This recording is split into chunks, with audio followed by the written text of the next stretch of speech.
know right now is that we're beginning to see some water, standing water starting to rise on the Orleans side of the industrial canal.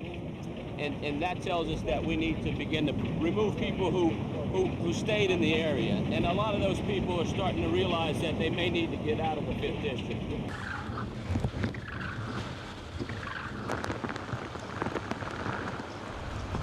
Nobody's happy about these storms.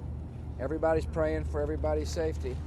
But I'm confident that after the storm passes and there's a human need, it'll be met because of the generosity of the American people. And I want to thank you all for setting such a good example. Welcome. Yeah, Very welcome. Appreciate Thank you. Thank you.